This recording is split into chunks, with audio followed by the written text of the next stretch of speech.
So whatever we're looking at. So, hey, this is really great. I can actually hit. I don't get for this enough. So When we talk about departments, really, once we get into the meeting, we're really going to talk about the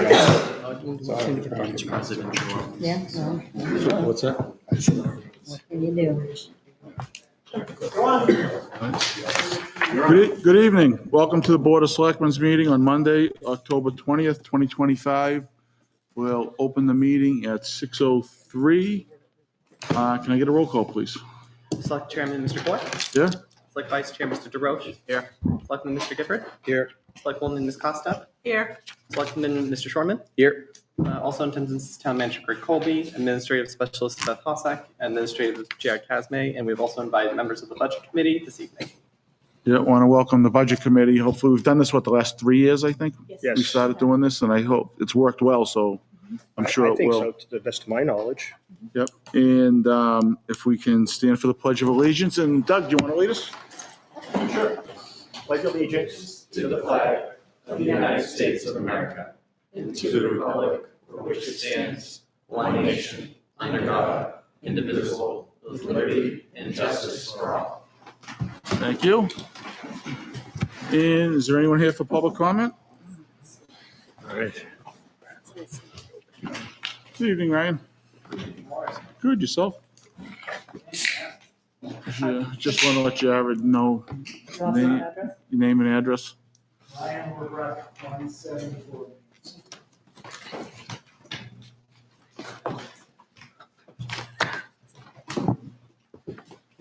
Good evening, all. With the out-of-cycle property reevaluation now complete. Excuse me, can you speak into the microphone, please? Thank you. It is once again apparent that the tax burden is shifting further onto residential taxpayers. In a recent review of commercial property listings in town, I noticed a property for sale for $900,000. This particular property, their 100% market reval listed by the appraisers came in at $467,500. Roughly 50% of the value that the property is on the market for currently. While admittedly this property is not sold yet, it is clear that the 100% market valuation of this property is grossly understated if it sells for anything near the asking price. This reval process will shine a bright light on both the town and school budget process. To date, from what I can gather, the Plastow Budget Committee has yet to review a department budget. The town does not appear eager to provide substantive information to the BudCom or the taxpayers.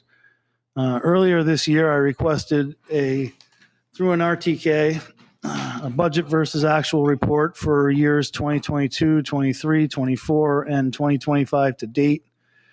4 weeks after that request, I received the report for 2024 without the level of data that was requested, which was full detail.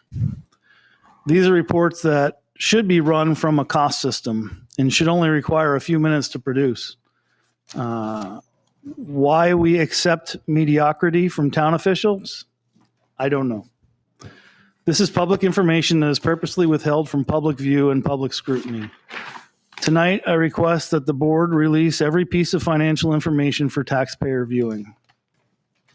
Every bank account statement, every PO, every bill paid, every individual salary detail, et cetera, et cetera.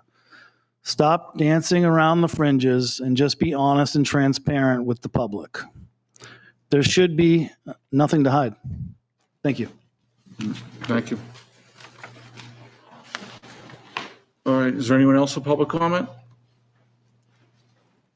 All right, I know the big thing on the agenda tonight is we've got the proposed budget. That's why we've got everybody here. We'll try to go over 5 of the budgets. It should be highway, recreation, library, police, and fire. And I do know from talking to Greg earlier, there was one thing you wanted to bring up in regards to the budget. You want to do it now? Yeah, might as well, All right. in the beginning. So, trying to confirm, we've gone back and forth this year, obviously. Mr. LeBrecq alluded to it, but we had the statistical update this year that we had contracted with KRT appraisals to do that. The numbers are out and the like. So as part of that, I did have a conversation twofold with two different divisions within DRA, the assessing side of things and then the tax rate side. So learning today, when I was speaking with the assessing side and confirming that we were under the impression that we were going to do a statistical update this year and a full reval next year. The statistical update that we did perform this year is detailed enough that it resets the clock on our reval. So we're not due for a full reval now until 2030. So with that, I would say we can cut 225,000 out of the assessing budget right off the bat. So just as an FYI. We can start raising that money for 30. And then we can, well, continue to put the warrant article in each year, and hopefully we'll set more aside in anticipation of a $225,000 bill or higher in 2030. Yes. That's great. Thank you, Greg. All right, I know there's a lot of us here today, so what we'll try to do, I want to make sure everybody gets their questions answered as we go along. Is that cut already reflected in the new sheet we No. received today? No, it is not. It's not. Okay. It's not. I've So- been waiting to confirm, on both sides of it, so it didn't happen until late, as far as that confirmation. So I think just to make sure, so we're not talking over each other, but we'll make sure everybody gets their questions answered. So I guess if you have questions, just kind of raise your hand so we can kind of keep it in order. There's a lot of us, more than usual for a meeting. And I guess with that, we'll get started. So Danny, Highway? Good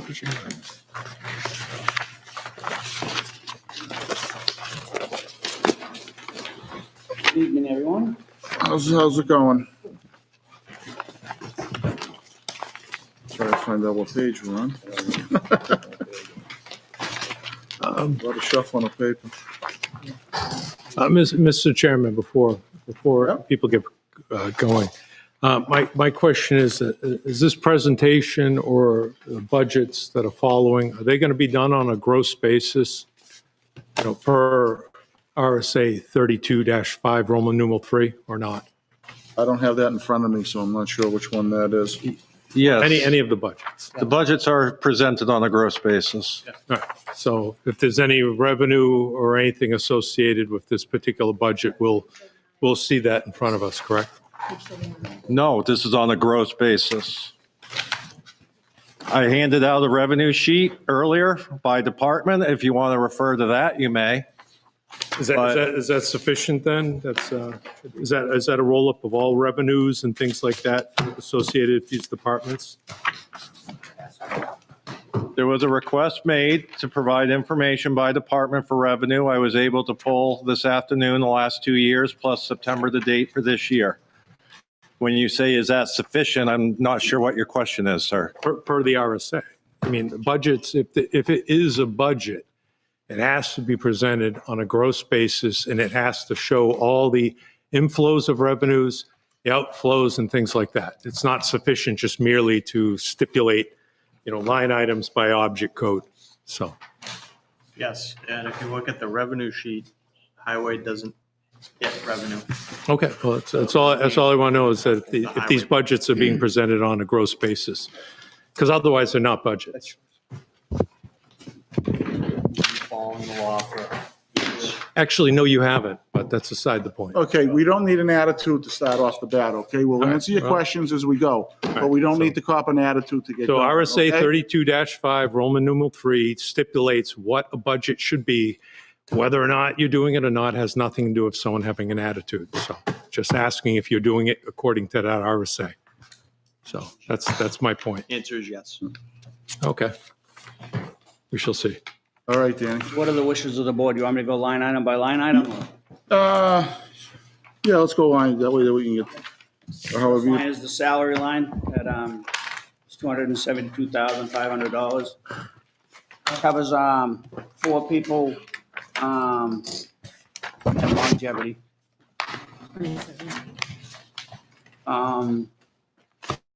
Next line is overtime, $67,500. That basically covers wintertime, meetings, line striping, anything that we do after the hours of 40 hours per week. And generally, I take an average of the last few years and put in, hold the spot. Uniforms is level funded at $3,500. Phone allowance, which is the stipends that pay the highway department personnel for the use of their own cell phones. That's level funded at $1,300. Next is dues. It's $400, level funded. In order to maintain the landfill, we have to have a certification from the Department of Environmental Services. General supplies, which is, basically things within in the garage and stuff like that. That's level funded at $5,000. Office supplies, it's up $100 to $300. Basically covers the ink and cartridges and maybe the replacement of a printer or something has to do with our computer system. Gas and oil, it's down about $500. I basically just try to take an average of what we're utilizing per month and times it by 12. Vehicle maintenance supplies, this is the line item that I take the materials or the parts that we use to fix any of our equipment within house. And that is level funded at $19,000. Vehicle repairs, that's down $5,000. That is the money I use to fix anything we have to pay for to have somebody else fix. One of the largest expenses out of that line item is the servicing of our cat loader. Equipment purchase, usually buy a chainsaw or a weed whacker or a chainsaw or something like that that just keeps our inventory of hand tools current. Traffic supplies or general supplies of traffic, that is for street signs, line striping, the stop bars, crosswalks, poles, brackets that we use to put the signs and install them in. Crushed stone, it's down $500. That's basically if we have an emergency washout side of the road, it's washed out, we buy products to fix that. Drainage improvements, it's $20,000 level funded. I'm not sure what I have or what I'm going to try to do next year. I'm still trying to work on getting some numbers to fix the culvert on Old County Road. That $20,000 might be used to look into the wetlands permit that we would need to do that replacement. Pavement management, it's level funded at $200,000. That's what the money we use to repave the roads. And do we get revenue to offset that with a block grant, Well, highway block the grant? town receives highway block grant money for the care to basically offset the whole highway budget. Mr. Colby, to that effect, where you're saying the town's receiving money from a highway block grant, my understanding is that RSA 32-5, Roman numeral 3, that would be part of the gross accounting, correct? That if you receive the grant, gift, or anything like that, we should see that detail? I don't see that. Mr. Anthony? I don't see that on the departmental revenues sheet. That is state revenue. It's not necessarily, it's general state revenue. I put the departments. Yeah, And RSA 32:5:3, when the budget is presented, it is presented with the MS 232 and the 434, and it is presented by departments. So to say that we've been doing things illegally I haven't is, said that. I just asked you that if you got a block grant, I don't see that reflected on any detail here. All right, if that's something you can supply later, that'd be fantastic. Or if you don't want to supply it, that's fine too, I suppose. May I speak now? Sure. Will you be interrupting me again? I don't anticipate doing that. Thank you. If you would like the detail on the highway block grant, I will provide that for you. I think the budget committee, I don't want to speak for the budget committee, but I think the budget committee would want that, not just me. Point of order, I'd like just to get back to his presentation Yep. so we can ask questions afterwards. Yep. Go right ahead, Dan. All right, moving forward. Rentals and leases, that's level funded at $5,000. Sometimes we rent little excavators or compactors to do small projects on the side of the road. Street sweeping level funded at $15,000. Once again, this year I'm going to try to lease a sweeper for a month, which would allow us to hopefully sweep the roads and maybe clean a few of our catch basins. I made the attempt last year to do it, but the deal fell through. The person that we were going to lease it from sold the sweeper before we could lease it, so. Culvert maintenance, up roughly $2,000. That's the money we use to fix catch basins. And the largest part of that money is to clean the catch basins. We just finished that task last week. Town has 538 catch basins that we clean. Salt and sand, that's up $5,000. It's just the salt and the ice melt that we use during the wintertime. Snow plowing is $220,000. That's up $20,000. We hire plus or minus 22 pieces of equipment during every snowstorm. Cost to keep these pieces of equipment on call for us has gone up each year. So put a little increase into that. Tree removal is up $1,000. That's trees that fall on the road or trees that need to come down before they fall on the road. We don't have a tree maintenance program. We basically, town doesn't have the responsibility to maintain all the trees.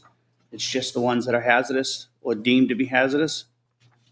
Grounds and maintenance, that's level funded at $92,000. That handles irrigation, landscaping, fertilization, irrigation repairs, miscellaneous things around the town hall. That's my budget. So the budget's up roughly about 30,000 from last year. And you can figure 20 of it is just in the snow plowing, and this year, Snow plowing in the, and I know this year we're already over, correct? correct. Right, questions? Go ahead, Noah. In the salary line items, are we currently carrying any open positions? Yes, How many? one. One? And what is the total with that position and benefits in that line item? It is, I believe. I'm asking what it is. Oh, I don't know that. Are we going to be able to get actual more detailed reports so we can make actual budget decisions based on that? Yeah, I mean, Could I just? yeah, go make a ahead. Point that, could we just direct the chair to get that information at our next course. budget meeting when Yeah. we can make decisions? Okay, Or we could talk about it now. Yeah, I mean, I'm open to talking about it. if it's available, yeah. Well, I know the salary and all that all depends on the type of person. You want the Right. existing salaries or the salary that salaries. we got, then we're currently not? Well, you said there's one position open, and I'm just wondering what that position is with salary and benefits, what you're carrying in that line item. Is it fun? I think he's trying to figure out if we don't hire anyone, what's the amount of money that Gotcha. we wouldn't be spending if we didn't hire someone for the whole year? I'm guessing we've been carrying this one for quite some time, correct? 3 years, yeah, almost 3 years. But that's right, that's what we're looking for, is the whole number. If we didn't hire someone for that whole year, I think he just wants to know how much would that be with the benefits and pay? Is that what you're trying to get? Yeah. Well, yeah, essentially, yeah, but I mean, I kind of want that for every department. Right, no, I'm just trying to clarify the Yeah, question yes, so I do. he I understands do. what you're trying to get to, so that way it's more clear for him. I'm just going to be open. I'm looking for that across the board. But yes, I do want that number, correct? If you have it's kind of tough, right? You don't get for, Kind of exists. we know what all that is, you have to help. I will have to, I can research All right. through spreadsheets and the like. I don't Okay. have it handy All off right. the top of my We'll head. get that info. Thank you. Just not to take up too much time, but I mean, these object codes, do they have differing levels of visibility? I mean, the object codes that I'm looking at here on this spreadsheet, I assume it's a certain level of financial visibility, that there are different levels to it, right? So maybe this is OCR code 0, and you just sort of have summary line items of everything rolled up. But is there anything below that, different gradations that would show like positions that aren't filled that are being funded? I'm not following you. This is a detail that we have from the financial software. Okay, no, it's just like I said, the object code reporting, I mean, there should be, these are just summary line items. I mean, if there was some granularity that went into a particular line item, would we be able to see that without having to do a special request? You know, like a detailed financial report associated with each one of these object code line items. Department heads usually prepare that off of an Excel spreadsheet and roll it up into the financial software. Okay. All right, anybody else have anything else for Danny? Guys? I'm good. Thank you. Good. Good. I know, I just kind of look at it and I say, the big difference, right, is really just the snow plowing. That's where the big chunk of it is, and obviously salaries is always, there's always a bump there, and I know you're advertising for that fourth person, right? Yep. With the hopes, I know that'd be a big help, because you guys do an awful lot with 3 people. Again, it would be really nice to have a fourth person, without a doubt. Yeah, because it would definitely help out, especially time off in the winters, everything else with those storms, help in the summertime. Anyone else comments, anything, or? You wanna? Thanks, Dan. Thank you so much. Anybody, no, anybody, guys, we wanna approve this? What do you wanna do for this budget and this for the selectmen? I don't have any questions or changes or anything. No, I would say approve it. Okay, you make a motion. Approve the Make a highway motion. department budget to be moved to the budget committee.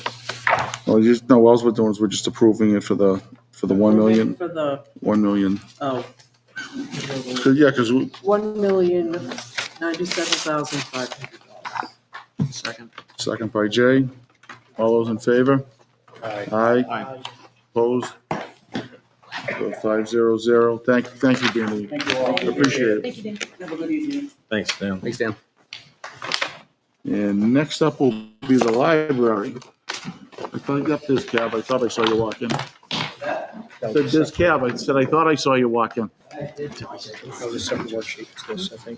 How's everything going? This thing is going very well. How are you guys doing? Good. Okay. It's a fun time of year. It is a fun time of year. So I'm going to introduce to my right, Randy Mickelson, who is the new chair of the Library Board of Trustees. Megan Lee is still on the board, and I think she's our vice president. But Randy stepped up, and so Nice. he will chime in at some point. Thank you for stepping up. Okay. So I will give just a high-level overview, and then rather than going line by line, unless you really want me to, I figure you all can ask questions Okay. afterwards. The bottom line is up 6.4%, or roughly 45,000. One thing I did forget to point out was that in the next fiscal year, we actually have 27 pay periods. So that's actually a significant bump. And if you include wages, salaries, and all the roll-up costs, that amounts to roughly $15,000 per pay period. So without that, we're actually up about 4.2%. And of that roughly $44,000, 2/5 of it, or 40%, is essentially our insurance costs. Every year, we seem to just get slammed. Last year, our health insurance was up 17.5%. This year, it's up 15.8%. And I think everyone here knows health insurance is not cheap. And like I said, that's 2/5 of the increase right there. Another 2/5 is in just general compensation, which includes mostly wages and salaries, but also retirement. Trying to think if there's anything else in there. Mainly that. And then the last 5th is utilities, which is up, let's see, I should have a bigger sheet here. And That was up fairly substantially, roughly $8,000. And in part, that's because our fixed rate contracts with Sprague for both natural gas and electricity went up quite a bit. Partially because our usage this year was much higher than we anticipated.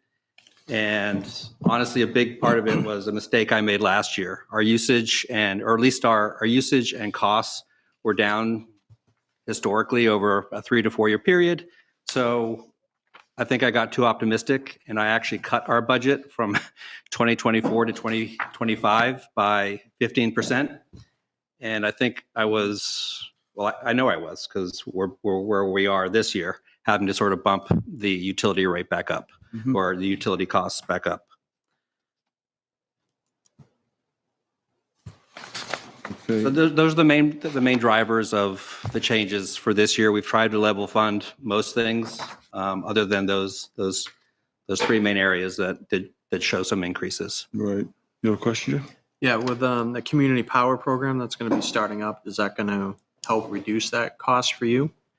Is possible, because it is a contract. I'd have to look and see exactly when our electricity contract expires. I don't honestly remember when it does. I know for a long time, Community Power had a hard time getting their rates below what the default utility rate from Unitil was. In this case, Sprague, they're a large, they typically don't deal with entities as small as we are, but we built a relationship with a rep, and they've done a good job for us. Whether they can do as good a job as Community Power, it's hard to say. But we're always looking for ways to, save money for the town. Been in Sprague the last 3 years as well, and been able to save, or keep that rate locked in. So yeah. Hopefully we'll see what the Community Power offers. Ours just expired, right? Recently. Liz? The healthcare costs, Yep. are those guaranteed now, that the costs that we have in here, it's not going to change? That's the number you got? The only reason it would change is because that number was such, I knew we were in trouble even a year ago when Health Trust came and said, look, your particular plan, we offer one plan to employees. The one plan you offer happens to be one of the most underpriced based on an actuarial study. And we're in the process of a 3-year adjustment, which meant I knew year one wasn't the end of the story. And this was honestly a bit worse than I was expecting. So we will go and look at other options. We've just migrated to a new payroll provider that does offer health insurance, but we're such a small group. I think we have 4 covered employees that it's hard to get a good deal. We'll be shopping, but unless we can pull a rabbit out of a hat, these are the new rates from Health Trust for next year. All right. And then my second question, if I may, Primex? Yep. When will you get that? Greg is the man in charge of Primex, and we wait for the number from them before you town. put it in? And Okay. it's usually mid to late October, I want to say. And there is a cap, but because of how costs are allocated between the town and the library, the cap doesn't necessarily apply to us. I think the cap is 7%. Last year, our actual number may have been up 8% just because of how the formula works. But that should be coming out pretty soon. Okay. Go ahead, Owen. I'm just going to stay on that. Would there be any savings? I guess I'm kind of confused. I know you guys have your own healthcare, and the town has a separate healthcare, if I remember correctly. I don't know if that's the way it's chartered or would there be any cost savings if that was transferred over to the town, or are those two separate things? To the best of my knowledge, the town's coverage with Health Trust is also considered a small group plan. Do you know, Greg? As far as I know, that is correct. And as far as I know, Health Trust's premiums for small groups are the same across the state. If we were a large group, which I think they define as 50 or more covered employees, it's a different story. So I don't honestly think there would be savings. That's a fair answer. And just for my own curiosity, are you fully funded at this, I mean, fully staffed at this moment? We are. Okay. Thank you. Yep. Yeah, library, you guys usually do a pretty good job. You come in pretty lean as a rule, as lean as you can. We try. I think we were level funded for 4 years. Yeah, And you were. I mean, Unfortunately, health rates are crazy this year. we're always looking for ways. And last year I spent a ridiculous amount of time trying to figure out a way to cut those costs. And, unless we cut benefits, which, no one wants to do or likes to do. And it's, anyway, I wish I had a solution. Larry? This is a question more so about the Comcast increases. Is your contract independent of the towns? Is there an opportunity for the town to collaborate and negotiate with Comcast as a municipality provider, or? It's certainly possible. I think we negotiated a rate maybe 5 or 6 years ago, and they've never increased it. And I think technically our contract may have expired. We're paying, I want to say, $140 for internet service, which is, 150 megabytes down. And that includes 5 static IPs.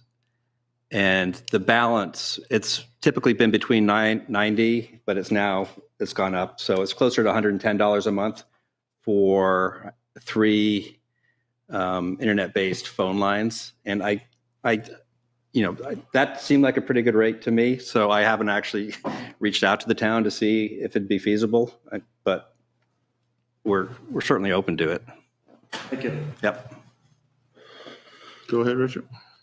Just a question. Is there any revenues, fees, gifts, or anything like that the library has been receipt of on 2025? There are, and I made a note since you asked about that earlier to provide that. We've never been given a formal sheet or request on, hey, we want a breakdown of the revenues you have in this format.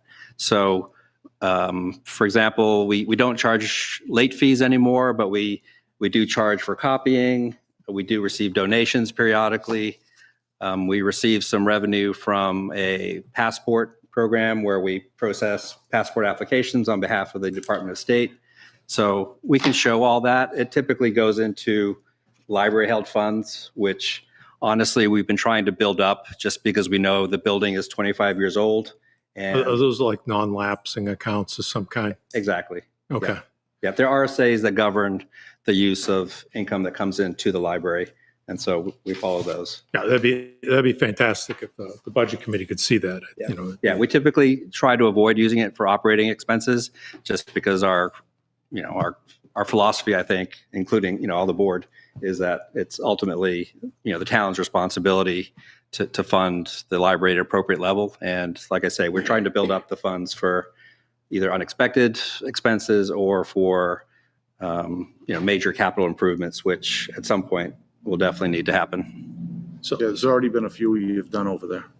For sure. Yeah, well, things like carpets and technology and tables, we could include that in the capital reserve fund, but I don't know.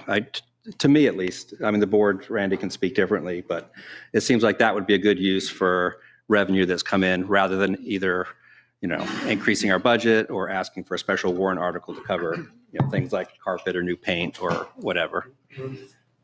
Yeah. Yep. Anyone else? Any questions? And just one last question. So just so that we understand, there are no unfilled positions that are currently being funded in 2025 in the library. Yeah, I mean, we're fully. I mean, I would say we're slightly understaffed in the sense of having the staff needed to do all the work, but all the positions on the organizational chart are fully filled, and we're not. Excellent. Thank you. Yep. All right. Questions? Everyone's good? All right, anybody want to make a motion for this budget? I make a motion, we appropriate $744,045 for the budget for the library for 2026. Second. Second by Jay. All those in favor? Aye. Aye. Opposed? Bill 500. Thank you, Kevin. Well, thank you guys. I know it's not an easy job and really appreciate all the work and the hours you put in for the town. And I'll say what I say every year. If anyone has any questions, either about our budget or our programs, services, please come talk to me, talk to the board, send an email. Yeah, I don't even know if anybody realizes all the services you provide at the library. It's a community center Right. as well as a library. And yeah, we have lots going on. There's an events tab on our website. It's always full. So, yep, check it out and stop by. There's a lot there. I know the meeting room's full a lot, too. Quite a bit. It is. We just hired a new cleaning service and they're honestly finding a hard time when to come in to clean that space because it's so busy. Great. Thank you, guys. All right. Thank you guys very much. All right. We'll do recreation next. Oh, come on up. We gotta find it first. How are you this evening? How are you, everybody? Did you get the? My name's Charles Hill. This is your first one, huh? Yeah, it's my first one. So, my name's Charles Hill. I'm chair of the rec committee, and I'm here tonight on behalf of the Recreation Commission to present the 2026 rec budget. As you know, our former recreation director recently left, and the commission has carefully reviewed the budget to ensure continued stability and support for all of our programs. We are pleased to announce that a new director will be starting in November, and this budget that we've provided designed is to provide a smooth and steady transition as they step into the role. For 2026, we're proposing to keep the budget essentially level with only a small adjustment of about $2,000 total on our roughly $210,000 operating budget. This approach allows us to maintain all existing programs, community events, and park maintenance without adding any financial strain to the town. The summer rec program, we're hoping, remains funded at $30,000, the same level it has been for several years. We consistently exceed this amount each season, so reducing it would not be feasible if we want to maintain the quality and accessibility of the program. In addition, we're requesting that Elders Affairs be allocated $2,800 to support the various programs and activities they organize throughout the year. Last year it was $2,500, so it's the $300 difference. Overall, this proposal reflects fiscal responsibility, stability, and continuity, ensuring a smooth transition into new leadership while continuing to serve our community effectively. Thank you for your time and your consideration. Thanks. Thanks, Jeff. Greg, I know you did a lot of this budget, right? With Jen not being here any longer, so I know a lot of it. That's correct. You had, and I know it's pretty much right there from what I can see. Level fund just down a little bit. Just a little bit, yes. And I know the previous year, I think it was, what, about 9,000, something like that? Does that sound about right? They reduced it? From 216 to 209, yes. 216,000, 209,000 and change was down. So with the line items you changes, there's really nothing except for the summer rec that is down, what, 2,500? Is that correct? That's correct. That's probably the biggest line item that I'm seeing. In putting it together, I know Jen had said that we could pretty much level fund it, was her opinion before she left. When I took a look at the part-time counselors, we spent a little bit more this year, so I had upped in the salary line item by 2,000, and I had reduced the summer rec overall because if you look at it through September, we've only spent $13,000. So I'm not sure what may be missing from there. If, as the gentleman stated, that we have spent in excess of that. So I have a note to go back and look. I'm not sure why it's only showing 13 right now. Right. I think the last meeting Jen was at, she had presented that they had spent, I think it was like 31,000. So maybe some things just haven't hit yet. Possible. Yep, and I have credit cards to post, and it may be part of that. right, and I know this is one department that does bring in a good amount of revenue to help offset. Approximately 50%. Right, so, yeah, because it looks like year to date, Which is consistent for. to 9/30, what it's brought in for revenue is 95,000 for recreation. All right, anybody questions? Go ahead, Nolan. So, speaking of this revenue, does that revenue drop into the general fund, or is there a separate account for recreation used to offset recreation? I'm pretty sure it goes in the general fund, correct? It's just general fund. So it doesn't directly offset it per se, it just drops into the general fund. Correct. Goes to the general. Then do we receive any grants or anything, or is that revenue include grants to recreation? I thought I remembered something with, I remembered. That was 2024. We did, Okay. 2024 received a grant from NFL Flag Football, and they supplied 50 footballs and 100 sets of flags or something. But this year, there was no grants done by recreation, Yeah, to my knowledge. generally, the big part of the revenue for this comes from summer rec, what the campers pay. That's the overwhelming majority of it. Go ahead, Ray. So just like my question for the library, I'm seeing line items for pest control. Do you have independent contracts with each facility, or is there a broader opportunity to consolidate and get a better bang for a buck for pest control across the town? We utilize, I believe, one vendor for all the facilities. So it's a way to spread it out here so you know how much is going towards this. Any other questions? Go ahead.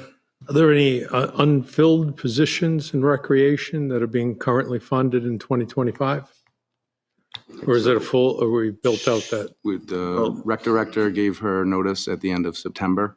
And then we posted a job opening, and I know Greg had reviewed all the applications, did some interviews, and For the rec director. we had someone take a verbal offer at this point. Yeah, So and- it sounds like being in November, they will be on. Yeah, so it's really The just a only rec. position, there's one position for rec.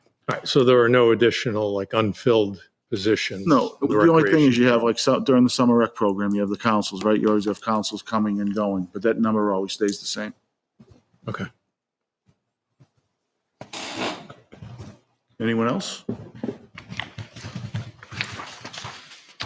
All right, if anybody wants to make a motion, have any additional questions? Make a motion to approve the recreation budget for $209,275. Second. Second by John. All those in favor? Aye. Aye. That's 500.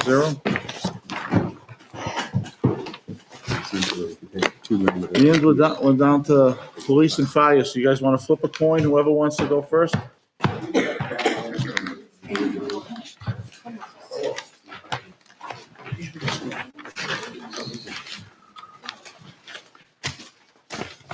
How are you this evening, chief? I was kidding, Mike. Yeah, PowerPoint should be ready to go, according to Dean. All right, first our pardon, like laryngitis, so I'll talk. And the rest of the hand signal. Drop the mic. Project my voice or just records it? Okay. So as opposed to going through all 50 line items that I have on my budget, which we can go through if people have questions, I'm going to do a brief overview, a synopsis of the departments. Oh, I don't know why you guys on. I'll back up. That was a updated one. That was the wrong one. Oh, okay. That's Two laptops. Which top one. Go left side. May need to pull the green one out. Yeah. Or, yeah. I think I got a second one here.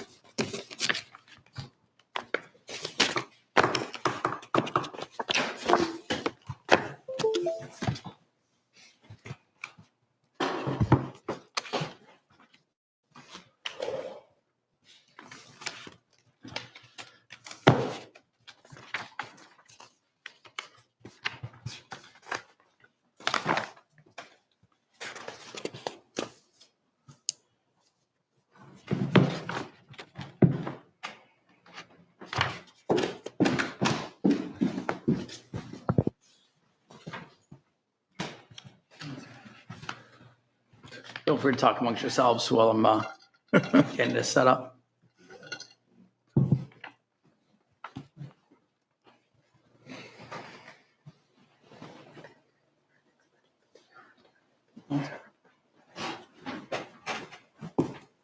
All right, let's do the 2026 budget. All right, here's a quick overview of our org chart. It was updated back in September. We've had some changes to it, but overall, we have 19 sworn members of our police department. For the sworn side, 1 part-time animal control officer, 7 full-time dispatchers, 1 full-time secretary, 1 full-time records clerk, 1 part-time records clerk, 1 full-time prosecuting attorney team, part-time Spanish interpreter, and a few other positions here spread out amongst those 19 sworn. When I came here, and since I've been here, we've been going through evaluating different systems that we have within the department and other equipment and supplies that we have over there. And here is where we're at with some things that still need some improvement and some repairs on. The camera system that was installed in 2016 hasn't been kept up to date. We did buy a new server a couple of years ago, but that server solved that problem. But the other problem is that our licensing software about to expire. So the cameras that are now failing, and we're looking to add some more cameras for safety and security within the whole complex. That's both the police, the fire side, and the common area as well. Our card access system as well was installed back in 2016. Has not been kept up to date. There's no service agreement in place, and the software license are about to expire. So that's why you'll see some of these increases on our budget to resolve some of these issues on this list. As I've mentioned, almost every time I come up for a presentation, our radio system has multiple dead spots and is a failing type of system here. The microwave system is of low quality and has been multiple failures over the past year. The contractor, Cybercom, has been in about a month and a half ago. They did some pre-site work and will be coming in again later this month to do some more work on the microwave system and realigning those. As currently right now, we're looking to hopefully replace 2 vehicles. We have 5 vehicles that are over 100,000 miles. One of them is about 130,000 miles. And the repairs on some of those vehicles are surpassing the vehicle's value. Many of the systems, though, throughout the department were maintained prior to me getting there, and since I've been there, but they've been in some of the, it's had no preventive maintenance plans in place, like I mentioned, the camera system, the card access system, and some others. So we're straightening all that out, including the telecommunications, the last line here, which includes our internet, phone, and cable systems, has been improving since the past 2.5 years. And one of the problems we kept running into is every time Comcast went down and we lost internet, we'd lose our radio, part of our radio system, our telephone system, our internet, and so on and so forth. We couldn't have that keep happening. So we've put in, we put one in, the other one's going in next week, redundant cellular systems that will provide backup. One system's just for internet, and the other one's going to be for telephone. So we should have a high reliability and high uptime once these 2 backups or the second backup system's in place. But we can't rely on what's been going on with Comcast and the system's failing. And then here's some stats. We won't go over all of them, but these are year over year from 24 to 25. Some of the top crimes and incidents that we're responding to, from robbery and burglary, theft, to non-criminal offenses, deaths and suicides, traffic enforcement, and various other things. Again, I can make the slides available for you later on instead of going over every one of them. But some areas our numbers are up, and some areas our numbers are down. But overall, it averages out that things are up in a total. I'm sorry, the numbers are down. The total, as you'll see, there's just these reported areas, but there are other areas that weren't listed here. For revenue, I heard you ask, I think it was Cal and some others, about in the rec department what revenues brought in. Police department up to date as of today has brought in $305,605.83. That comes from various areas such as police details, the dispatching services we provide for the town of Atkinson, police reports, parking tickets, licensing, permitting, alarms, violations, license sell firearms, and so on and so forth. So we'll probably finish off at around $320,000 by the end of the year money, the revenue that we brought into the community through the department. So getting to the nitty gritty, back to our budget, our 2026 budget total request is just over $3.1 million. Of that $3.1 million, 84% is just in salaries. That's regular salary, overtime, stipends, and the such.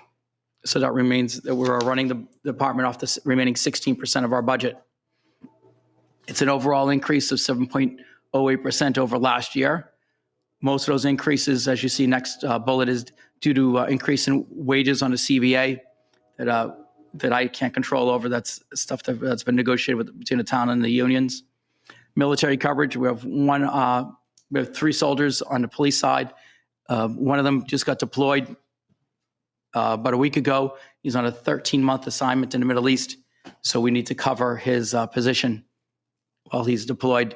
And because could be an expectation that he stays longer than the 13 months that he's going to be out there. But he's just out there for a week now. We're replacing some equipment that I've had within the department.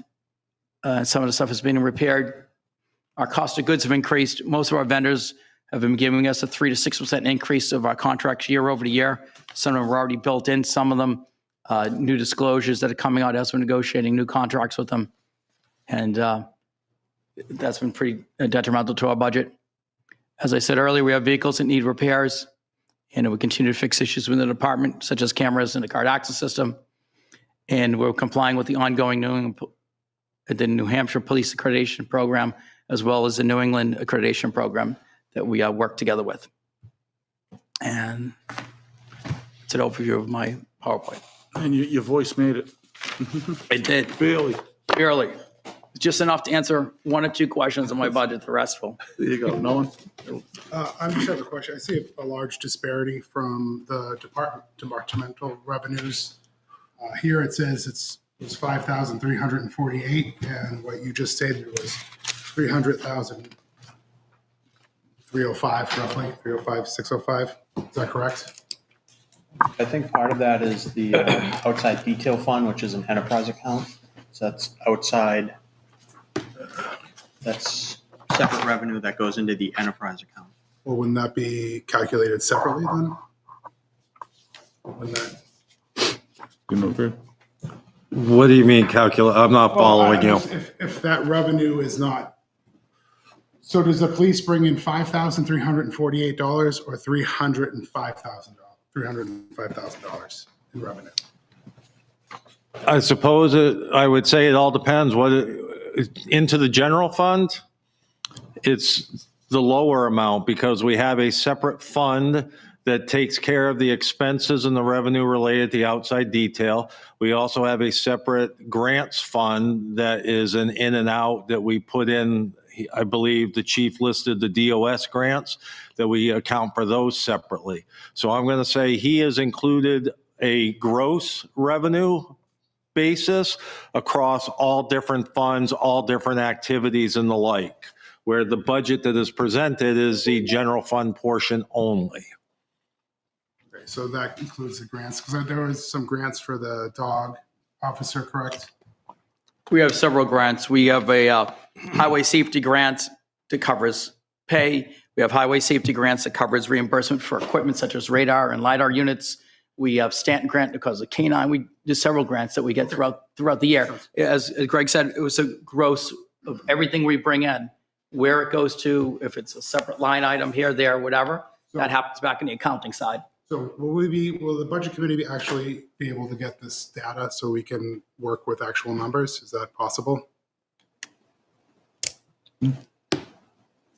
Yeah, absolutely. Fantastic. I have a question with respect to grants, Chief. Yes. Did we receive any? And I'm going back to the DOT presentation that was done by Councilor Stevens. She had referenced grants or whatever for to push patrols out to doing speed saturation type activities. Do we receive any of that? Any money associated with that? Yes. as I mentioned, overtime reimbursement for Department of Highway Safety. That was mostly 99, I don't know the exact percentage, very high percentage of that money was strictly for Route 125. It's an initiative, comes from the State House all the way down to the communities. There's a big push for 125 from Mass border all the way up. It continues, goes year after year. We get a very small portion to cover certain things. Sometimes it's distracted driving patrols. Sometimes it's drunk driving patrols. Sometimes it's speed patrols. It all depends. The state rolls down and says, here's a certain amount of money. Here's a certain date. This is the only thing you can patrol during the date, these dates for reimbursement. So we just follow along with that. Okay. Roughly how much was that, do you think? I mean, I don't know. Okay. So I didn't bring that data with me. All right. Just another question. How many positions in the police department are currently funded in 2025 but don't have actual individuals in the positions? For sworn personnel, we're allocated for 19 sworn positions. We have 18 filled. We're in the process of filling the 19th position. Opening is until October 31st to apply. PT test is November 8th. We should have that position hopefully filled at the very end of the year, turning into the new year. Depends on timing of outside vendors. I just finished with them, psychologists, medical screening, polygraph screening. Sometimes it's out of our control. Takes sometimes a week, 2-3 weeks for that, plus the background investigation. So to fill that last position will be right around the end of the year, beginning of the new year. Excellent. Are there any other positions that are currently unsworn officers or other unsworn positions? I mean, that's a distinction you make in sworn positions, unsworn. Right. Is there any other positions that are currently not filled but that are funded? No. Okay. And even if any positions become available, you're going to try to fill them anyways, right? Yes, it's to continue to operate effectively and to reduce the overtime. We have to have the positions filled. Yeah, and people leave from time to time. You're always filling them in. Correct. They leave for various reasons. Right. Yes, sir. I guess I just wanted, the person that's on deployment, you're still including them as a sworn officer. Yes, we're allocated for 19. We have 18 filled. Okay. That includes him or excludes him because he's deployed? I guess. I'm sorry, the deployed officer. I missed that. Yes. Yes, so he is one of the 19 positions. Yes. So his position is still full. The town holds his position for him. Yeah, we can't. And you fill that with a other officer, or is it just a placeholder? It's filled as needed per shift on overtime. So there's a minimum amount of people that have to patrol for safe and effective work out there. So if he was the second person on for that night and there's no one else, then we have to fill the position. Sometimes there's overlap. You just do it within the department. Yeah. Okay. Well, again, we have to hold the position. We can't get rid of it. Yeah, no, it was just a question on that. Sure. Larry? Chief, in regards to your access control and video surveillance, maintenance and repair, are you currently issuing an RFP for that work? And if so, where are you at with that process and how many vendors are you considering looking at? Some of the work we're just piecemealing out, so it's only $200 or $300 here or there. So there's no RFP required just to do some of the repairs. We're anticipating the total for the card access, a total of $5,000. So that's a threshold. The camera system, it's a system we usually get 3 quotes out there, but we've been using a regular vendor that we have and already is already provide services to us. So to go and then change, because that's one of the problems we ran into now.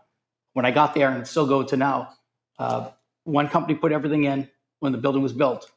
And later on the line, somebody came in and put a server in and somebody put a camera in.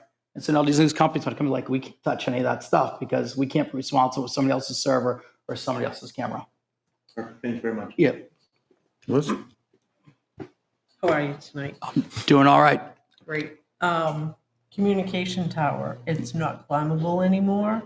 What do you foresee the town and the police department and the safety complex doing to rectify that? Will it be placed on the CIP list? Will there be a warrant for that?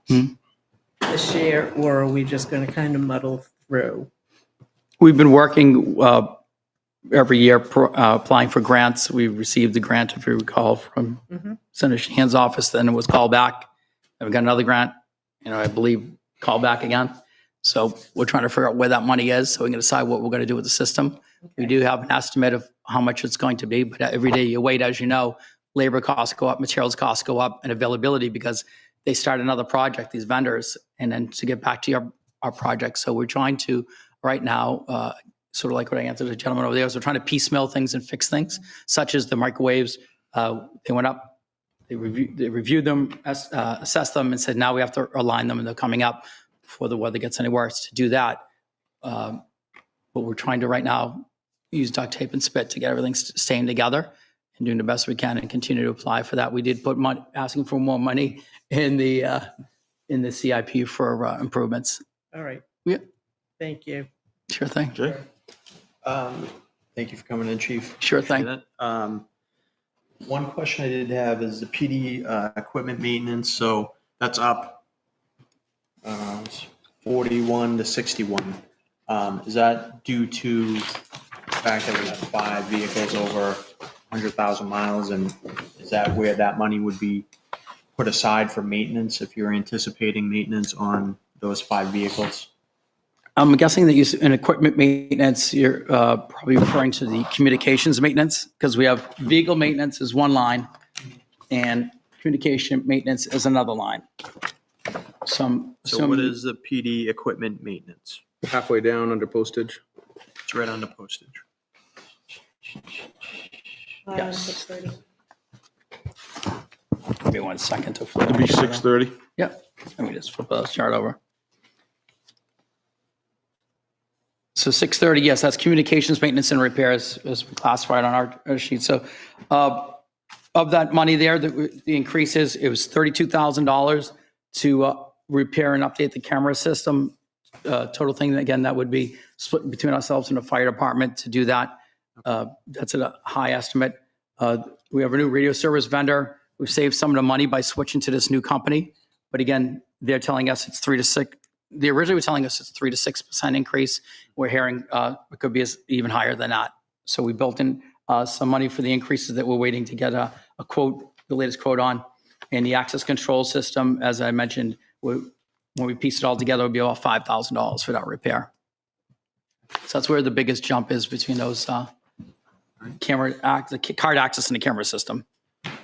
So those are what you referenced in your presentation. Right. And again, our vendors are just continually going up in the quality and the software, with software licensing or labor. I did notice it's not a lot, but the PD miscellaneous line, I know it says unanticipated expenses. Typically it looks like we're spending less than $4,000 period on that type of stuff.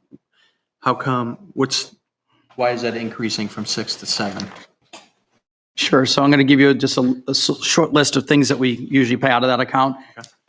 Easy Pass, every vehicle, although we don't spend a lot of time on how every vehicle has an Easy Pass in it, the officers take for training or for other types of responses, going up to the academy, stuff like that. Old Home Day training programs, promotional programs, mosquito and tick spraying at the range, inspection of the fire extinguishers within the building. Again, promotional stuff that we get involved with, giving away, like on Trick or Treat, we're going to be giving away candy. So to purchase candy to give away, our little plastic badges we give away, pencils we give away at different events throughout the town. And some of the other items is training for our record staff. So we have to keep up the latest laws of the 91A laws, public records law request, and some other things there. So we put some money in there to pay for those, because we don't have a specific item for officers. We have one for dispatchers, but we didn't have one for our civilian staff, such as my admin assistant, the full-time records clerk, the part-time records clerk. And so we put money in there too to get them trained and keep them up to date. Thank you. Yep. And I noticed overtime was up 25,000. Is Yes. that due to CBA, or is that due to, covering shifts and, because we are now pretty much fully staffed, are we, is that part of the reason why we're having more overtime, or? So several parts. One, the CBA, yes, so now the hourly rate goes up under the new CBA. That's in general. But We have the one opening that where we're short, we're filling on overtime. The officer who's deployed in the Middle East, because I said to these gentlemen over here, we're building in money for that. That's 13 months of overtime we have to cover. Again, not every rotation, all 4 of his days are covered. Maybe 1 or 2 per rotation that has to be filled with overtime.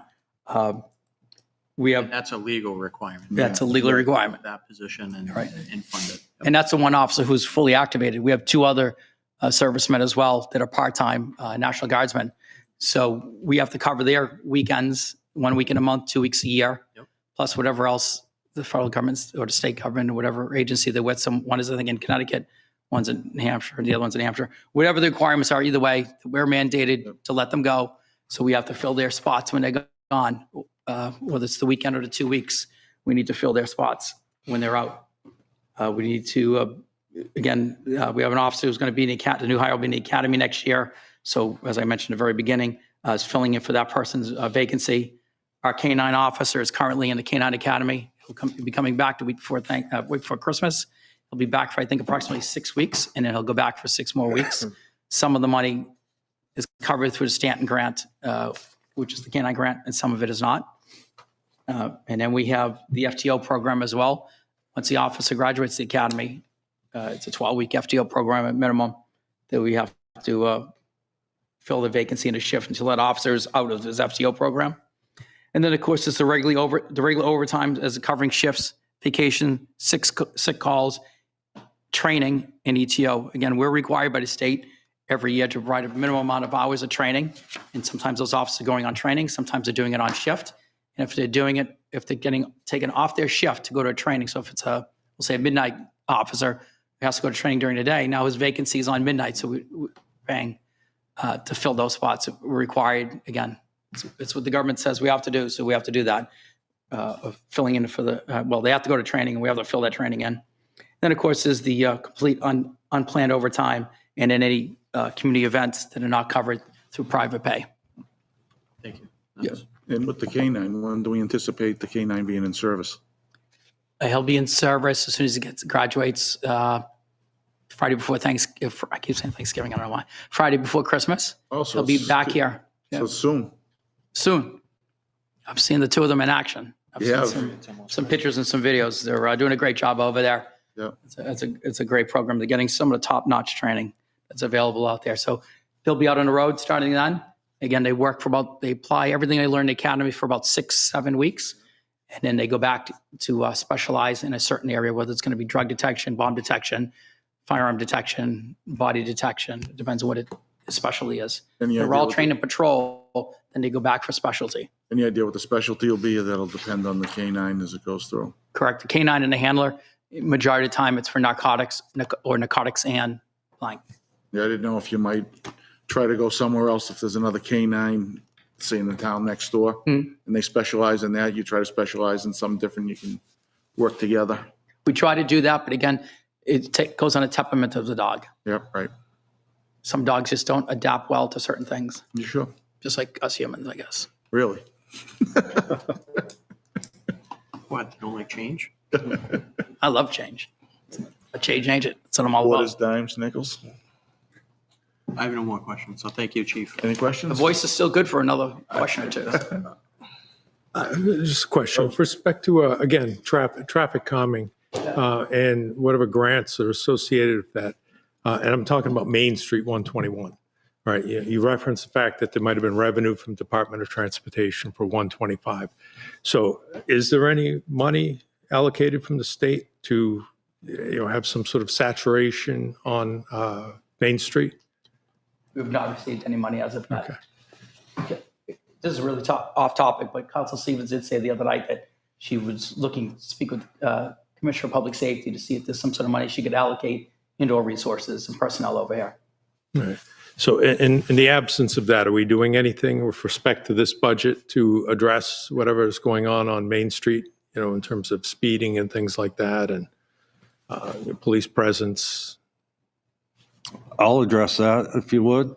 Given the public, as for instance, the Gassett hearing brought up with just that, the speeding and the like, I have spoken to the chief about the possibility of doing a warrant article to add police staff, and that those individuals would be designated just for traffic enforcement. So in order to prepare the board, at the last meeting, you were curious as far as potential warrant articles. Given the citizens of this town and the like, and they're speaking up about their concerns about traffic enforcement and the like, I believe the way we are staffed right now, and correct me if I'm wrong, Chief, you don't have enough for each shift to do a consistent amount of traffic enforcement. Correct. We have 2 officers per shift that handle radio calls, walk-in calls, emergency calls, writing reports, and doing investigations. So the time of their 8 hours, if you will, becomes limited to when they can do traffic. Traffic, as we know, is just not on Main Street. It's on all 11 square miles of this town of 100 and something linear asphalt miles in this roadway that we have to patrol. We have to answer calls for service too. So just to sit out there, it's very tough just to spend of your 8 hours. And you mentioned how many for an arrest? You need both officers? Typically, we need 2 officers per arrest, 1 to book and 1 to stand by for safety reasons. Okay. So given that the short amount of time that we actually have for traffic enforcement, we're going to be working on the warrant article to present to the board for consideration and let the voters decide. So. Well, I know you guys do a lot out there. Yep. I have a scanner, and I hear you pulling people over constantly. You're always answering calls along with fire. You guys that thing goes off 24/7. So it's not that you're not out there doing certain things. You're out there. You're doing things. Our officers are out Wish there. we could do more with enforcement, but we are limited. I mean, they're out there doing it. The order is when you're not writing a report, when you're not doing an investigation, when you're not doing whatever, you're out there. You should be out there pulling cars over. But they also have to patrol around. They can't just see stagnant. They have to go and watch and do preventative and to be visible. They can't just sit in one area or 2 areas. They need to patrol as well as traffic. And on the state-owned roads, does the state police help out at all with some of that every now and then? No, they do not. No, they don't help? They're on the Even though it's a highways. state-owned road? It'd be wishful thinking. That's right. All right, any other questions? No. I covered some. And Just one, you just brought it up with respect to the state. What about the county? Is the county at all, can be engaged at all to do, if anything, in traffic calming or? I can't answer what the sheriff wants to do with his personnel, but there is occasions that they are in town doing things. But I think they're working, and I can't answer them. They're working on something else. You'll see them. They'll pulling cars over, but I think their mission is something else, but I can't answer for that. Is there something where you can engage with the county, in terms of, I'm sure if they wanted somebody to sit there and do, dedicated traffic calming or something like that, is that something where we can engage or pay the county to have a presence, in some fashion or another? Or does that conversation not happen? We can ask them that. I don't know what there are for staffing, but if you're going to pay his sheriffs and his deputies to come over here and patrol the streets on overtime, I think that would be best served getting back to the officers who patrol the streets and put their lives on the line every day for the citizens of this community, as opposed to giving it to someone else. All right, thank you. All right, thanks, Chief. Thank you so much. thank you, Chief. All right, best of luck with the budget. Make a motion. I make a motion to appropriate the $1,822,000. Wrong line. $3,186,110 to the police All department. right, second by Liz. All those in favor? Aye. Says 500.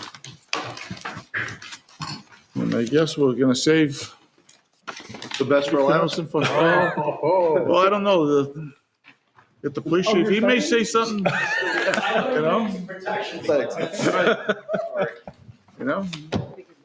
he's got your back. We make a pretty good team. Yep. Thanks for coming in tonight, appreciate it. Thanks for hosting a joint meeting. I think that's really efficient for us to try to get a lot of the questions out together and not have to come to multiple meetings. So, Yep. thank you. So it's your budget. How do you want to present it to us? All right, so I think it'd be good just to give an overview of what we do, what we provide, and what's changed and what hasn't changed. So what hasn't changed this year and going into 2026 is our staffing positions. We still staff 3 people on an engine and 2 people on an ambulance. With that staffing model, we do that with 10 full-time people. So you ask, well, how in the world can you provide 24-hour a day, 7-day-a-week coverage with only 10 people? Is because we staff a lot with per diem and part-time as well. So we cover, right now we're covering 1,460 12-hour shifts with per diem or part-time staff. And we do that to try to save some money for the town. You don't save a lot because their hourly rate is the same as a full-time hourly rate, but you do get to save some on benefits and insurance and such. So with that, some changes that's occurring going into the 2026 that happened this year, and now it's going into the 2026 budget. The first thing we looked at is, how can we do things and continually do things as efficient and as cost-effective as possible? And working with the town manager, we looked at the health officer position in town and realized that that could become a blended position to where I could get some time out of that individual working at the fire department, covering shifts, and he could have some time dedicated for doing health inspections and such. So that's been moved over to the full-time salary. So that's one of the, as I unpack that line for you all, that's one of the cost drive increases for that line.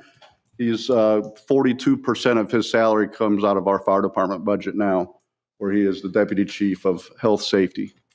By making him that position, he also becomes a salaried employee where he's exempt from overtime. So if he has to do extra work and such, the town's not liable for having to pay overtime. So it was a pretty good deal to do that. With doing that, it decreased the health officer budget, the health department budget. If you go to the health department budget, you'll see that decreased by $30,000. So by blending that employee in and putting him underneath our department under the deputy chief of health and safety, we were able to decrease that position budget line, if you will, by $30,000. With those positions, we still heavily rely on people coming back in for calls. We're pretty busy, and you probably see that. We try to be very transparent on social media, keep the public informed every time we're going on major calls, post our monthly call volume and such. So as of this meeting tonight, we are currently up 7% in call volume than we were this time last year. So that's another significant increase. We've been averaging, the last several years, we were averaging around 12% an increase in call volume. That's just for our town. This has nothing to do with our ALS program. Just want to make sure to get that out there right now. Our budget has nothing to do with that. The call increase has nothing to do with that. So what happens when we increase call volume? We have a higher demand of our call staff, our off-duty staff, our per diem staff that come back in, and now they're working just for their hourly rates, whatever that is during the time of that call. So the more we have an increase, we're going to have to increase some of that. And you can see where we currently are expending those lines. So going on the first line, talking about our fire department full-time positions, and you see a pretty significant increase in that budget line. What's driving that up, like I just talked about, was the blending the health officer with our department as well and moving his 42% of his salary into our full-time line. Cost of living increases for all of our current full-time staff, including now moving forward the health officer position. One thing I looked at when I was studying that line is I've noticed that every year for the last several years, we were overexpending that line. And I'm like, that's a pretty static number. Overtime's not in that line. There's no other reason why we should be overspending that line. And I've come to figure out that my fault that I was not including holiday pay. So our full-time employees are entitled to 96 hours of holiday pay a year. So I added that number into this year's budget to start covering that, so we're not overexpending the full-time line. The other thing that we looked at, or what we changed, is, like I talk about, the only savings between a full-time and per diem or part-time is benefits. On a firefighter side, that is pretty significant because of Group 2 retirement.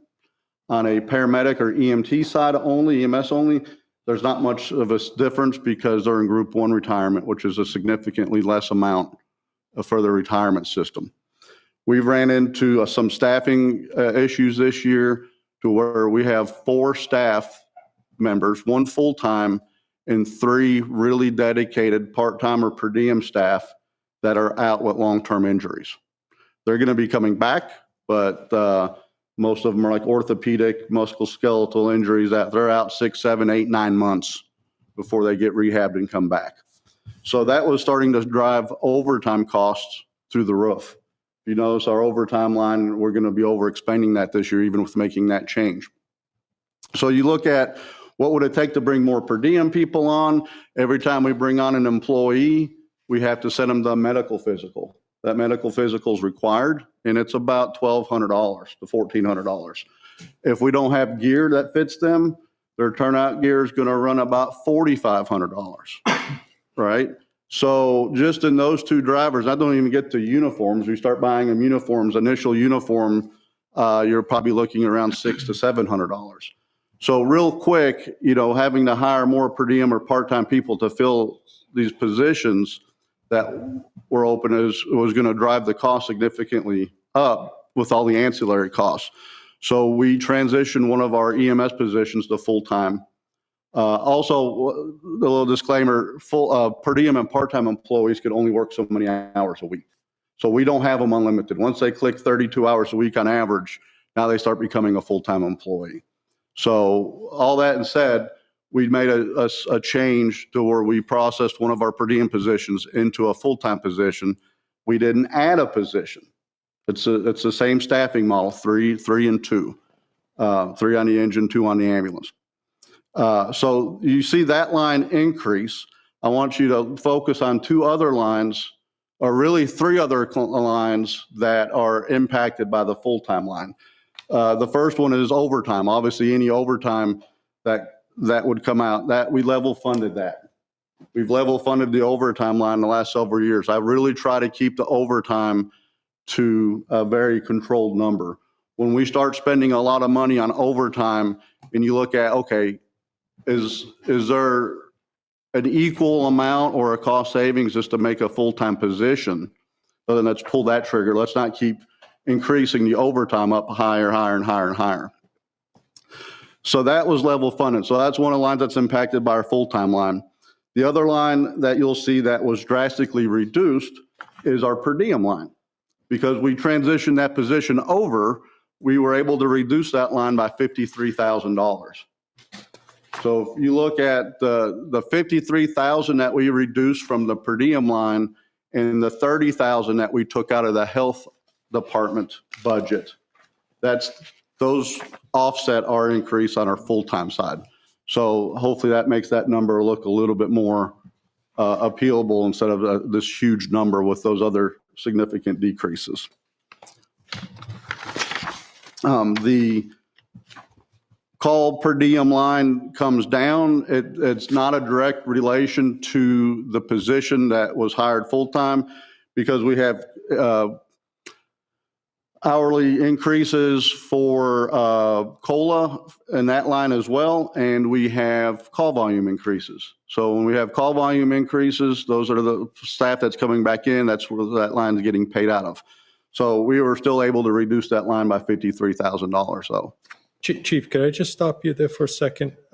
You're talking about per diem and things like that. And I just see, I'm looking at pages 23 and 24. Is there another page or something like that? Or I don't have the same budget you have, but the per diem line is 014220-2120. It's a Right above the call overtime. files. where is it? Right above the overtime. It's right above the overtime line. Okay, all right. So you can see like that's where that was reduced by $53,000 to make that change. So all in all, it was actually a cost savings to make that change in the bigger picture of things, to keep the same staffing that we currently have, which is, again, is 3 and 2. The other lines that we have within our budgets are fire department uniform lines. That pays everything from our daily uniforms that we wear to our protective ensemble that we wear for fighting fires and such. So that was level funded. Our telephone line pays for the MiFi service for our mobile data terminals and some cell phones. That was level funded. The data processing line pays for the SBA tower rental and our records management system that we're required to have. That was level funded. The medical service line is the line that pays for our medical physicals for new hires and annual physicals for our full-time firefighters that they're required to go through to receive the cancer benefit if they should get cancer in the fire service in New Hampshire. So that was also level funded.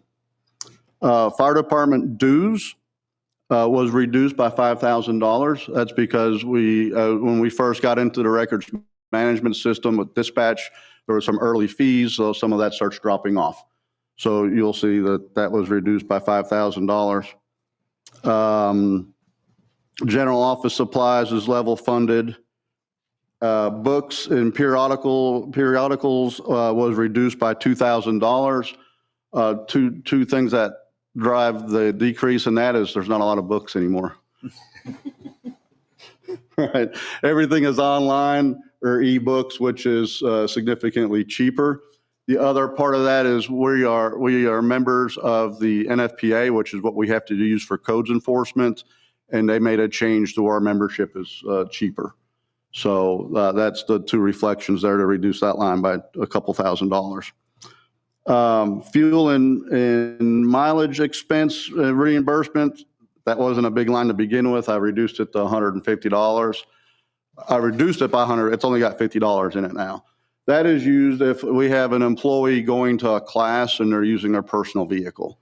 I don't really support, I support that if they do that, but I really tell them to come and get one of our staff vehicles and take it. I think that saves the town money for them using our staff vehicle instead of reimbursing them for mileage and fuel. The events and activities is just used to pay for various events throughout the year, awards, ceremonies. Sometimes we'll have to host a chief's, local fire chief's lunch or breakfast, annual dinner and such. That was level funded. I've already talked about our call, or our part-time per diem and call line, which was reduced by $53,000. Our overtime line was level funded. Our building maintenance was level funded. Our fire department training line was level funded. Our equipment maintenance line was level funded. Our gasoline line was level funded. Our vehicle maintenance line was level funded with hesitation. And this is where you asked us to bring in a very tight budget. You can look at the previous years. We typically spend more than that on vehicle maintenance year after year, but I also know hopefully some of the other lines won't be spent all the way down to zero. So it's like I'm rolling the dice, especially with one of our pieces of apparatus that we got that's starting to become very expensive, but I'm doing that with the theme of turning in a very tight budget that you all ask us to turn in. That apparatus, how old is that now? 13 years, 16 years. I don't remember right offhand. It's it's the newest of the two engines. Unfortunately, it's not the one that Grant's replacing. Yeah. So, and all it really does is sit there for a second call or for one of the other engines out for maintenance. Let's see, fire department, where did I leave off? Vehicle, fire department equipment is what we use for all non-EMS related equipment. So everything that we carry on a fire engine, on the ladder truck, on a rescue, specialized equipment, all that comes out of that line. That was level funded. And then the general supplies is the line that pays for all the medical supplies for our ambulance, and that was level funded. So I really worked hard to try to level fund our budget as much as we can without the cost drivers of COLA. And again, the cost drivers of including holiday pay, which I hadn't been including in the budget. And then a little bit of other increases for the increased call volume of 7%. Questions? Yeah, with the, I guess, the ambulance, right, for the revenue? Mhm. So that's roughly right now you've brought in like 256,000, it looks like, so far for the first. That sounds probably about right. So that's like for the first 3 quarters, right? Probably. Because Yeah, that's for the end of first week. September, right? So you got 3 months left. So that should roughly come in probably a little over 300, which is roughly about what you probably anticipated when it started. That's really close to what we anticipated when we started, yes. It's a little bit, I mean, in all transparency, it's a little bit less than what I was hoping to generate, but not significant. And that was a best guess estimate, obviously not knowing the real numbers. So, and that does cover, if you look at what we bring in on the ambulance side, that does cover, a pretty decent part of our budget. Right. And with state law change, what's your anticipation going forward? I'm hoping that we're going to see an increase in 2026. So the state law, this last year, or this current year in 2025, they enacted 2 pieces of law. One actually makes EMS an essential service. So towns have to figure it out. You can't just ignore it and say, we're just not going to have it. The other one was to do away with balance billing, so there's no surprise. To meet the theme of other healthcare industry standards, if you go to a doctor, you should know how much it's going to cost. If you're having a surgery done, you should know how much it costs. Well, you don't see that on an ambulance, because typically when you call 911, the operator's not going to tell you that your ambulance is going to cost $1,800. You still want it to come. But what they wanted to do is at least do away with balance billing. So that means whatever the insurance company pays, if the patient's insured, we can't collect the difference. But with that, they're forcing insurance companies to pay, it's a really weird percentage. It's like 365% as a minimum of Medicare rates. So that should be driving our insurance claims, which is really paying the bills. If people, we get a small amount of people that pay that are different, or that are paying the difference of the insurance. If people are uninsured, we typically don't see that. We send them to a collection agency. We don't see much from that. So forcing insurance companies to pay that 65%, whatever, that's like a kind of a weird number, will hopefully drive our revenue up even more in 2026. That's going to only be up for 2 years. So I don't want to lead that out thinking that this is permanent. The state's doing a 2-year pilot study on it to see how that helps with funding EMS.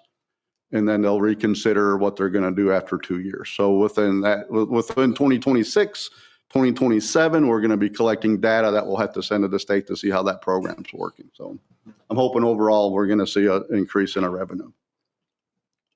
Nolan? This is kind of a 2-part question to both the selectmen and the chief. Has there been any discussion I know you were talking about moving the health inspector over, and that moves 30,000 into your budget, but I know even previously, I think that was 60,000 plus benefits. So if I had to guess, that's roughly somewhere in the $90,000 range for that position, which can be done by the state. We're one of the smallest self-regulating towns out of New Hampshire. So has there been any discussion? I know the MOU comes up in 2026, if I remember correctly. So, I mean, if we simply don't renew the memorandum of understanding, we could potentially save 90,000 some odd dollars. So could I answer something before you get to that? The only thing you're going to save moving forward is what's in the health officer salary line.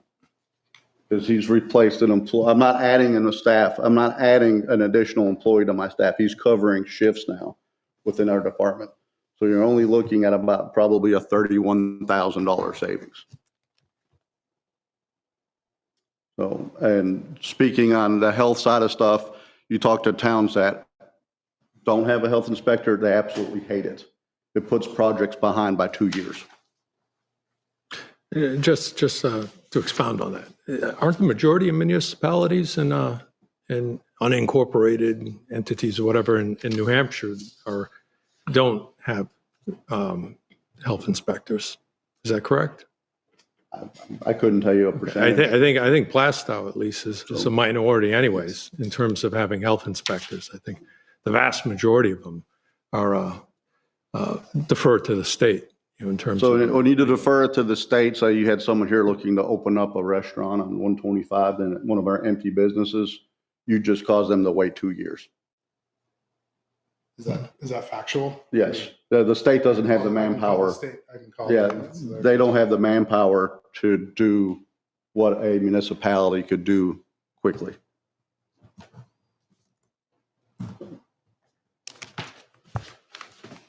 For the little bit of cost savings that you're looking at, like I said, that would only be around, it's not going to be 90,000, it's only going to be like 31,000. My opinion on that is I'd prefer to have local control over that, Always better off having local control. but we haven't really discussed it We going haven't, forward, but yeah. that's just my opinion on that. No, I mean, if we wouldn't even have to have a warrant article because we follow the state regulations. So there's certain things that, in my opinion, that can't go to the state. Save taxpayers' money. Tyler, you had a question? Police chief had just mentioned might have to replace the cameras around the building. That would be split with you. So you're going to have to find that other 16,000 if you split that with them. So some of that will come out of our budget and some of it will come out of emergency management. So if you look at the emergency management line, why there's some increases in there, because part of those cameras is in the EOC. Most of them, that's where they're at. So that's why you see some increases in the emergency management line. Good to know. If no one else has any questions, I have a couple questions. For respect to, I believe in April, we had asked for sort of the standard reports that the ambulance service produces. You know, it's a packet that has a number of schedules in it that, you know, I found very informative. We haven't received those. All right. I believe I haven't seen them. the chair was supposed to try to get those from somebody. I put in a right to know request to actually get those, specifically those standard reports. And I was referred to the town website that showed, obviously keyed in manually, some financial detail about the ambulance service. And then there's a certification from the ambulance service that the numbers are trustworthy in some way. All right. But, you know, They're not trustworthy. well, I don't know. I'm just telling you there's a stamp on it that's from the company saying that the numbers are somehow certified in some way. I was just curious. Okay. And specifically, that doesn't have the detail that the standard reports have in it. You know, the receivables, for instance, you know, that show the current 30, 60, 90, and then 180-day plus receivable detail on it. April of 2025, I believe it shows that there was approximately $200,000 write-offs that were done in terms of receivables. And the normal cadence each month is like 100, 500, 700, and then come April, there's $250,000 worth of write-offs. Can you tell me what happened in April with respect to receivables that were carried? Absolutely. Yeah. So healthcare billing is not as what people think it is. So the first thing that is going to come up is if that patient's on Medicare, Medicaid. Right. They're going to tell us what we could bill. We have to write off the difference. Yeah, that's fine. It's statutorily driven. That's statutory driven. Okay, but the normal cadence is, you know, $500, $600, $1,000 maybe.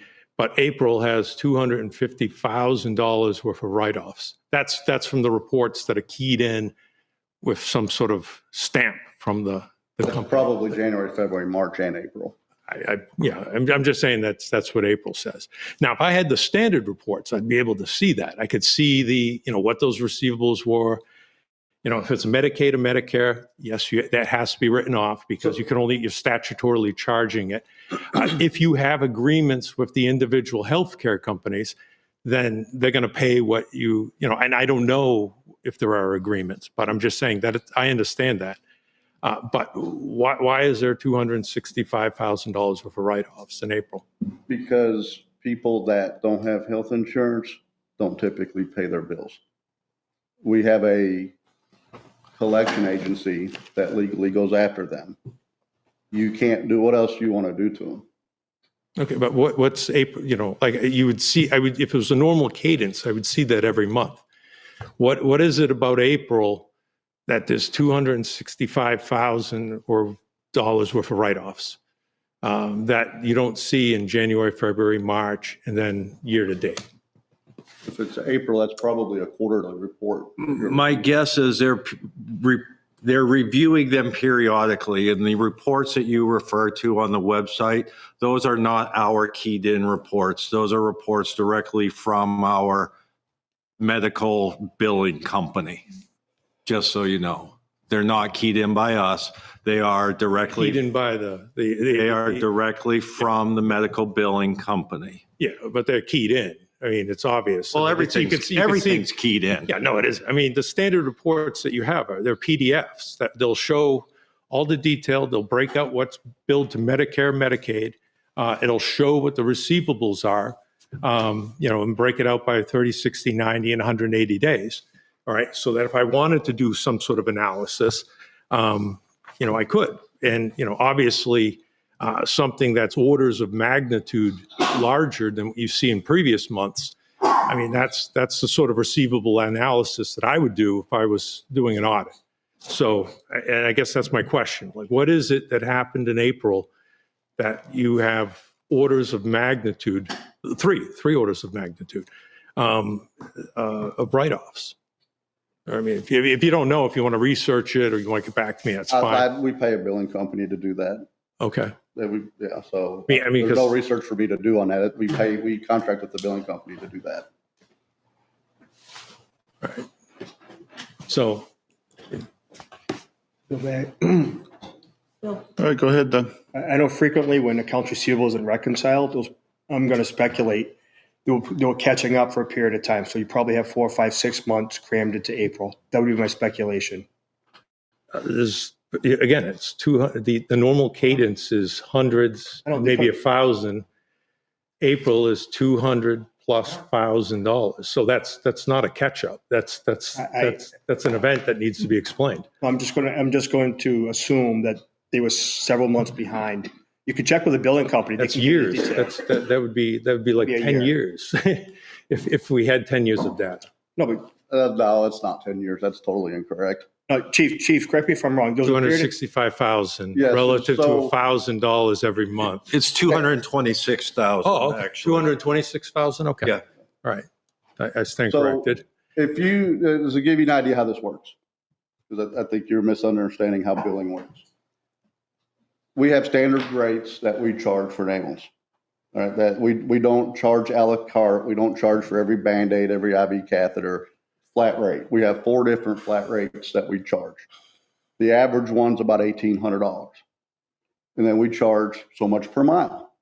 So if you are having chest pain and we transported you to Lawrence General Hospital, you're going to get a bill for about $2,200. Most insurance companies are going to pay around, if you're on Medicare, okay, we're going to get about $285. The rest of that's getting written off. We can't do nothing about that. That's statutory. If you have health insurance, we might get like $600 of that, and the patients don't pay the difference. We turn them over to collections. It's going to show up on that, not a write-off, but as a difference. Is what you're talking about. It's a line item. When we're running. It's a line item. Why don't you let the chief finish talking first instead of interrupting him? It's a line item. Why don't you let the chief finish his statement It's first? a line item. I just said, Richard, stop. Let him finish what he was saying before you interrupt him. Well, when you we're transporting around 650 to 700 patients a year. You take that times the average ambulance bill of $1,800 and then what they bill. those write-offs add up really quick. That is not 10 years worth of write-offs. That was totally incorrect.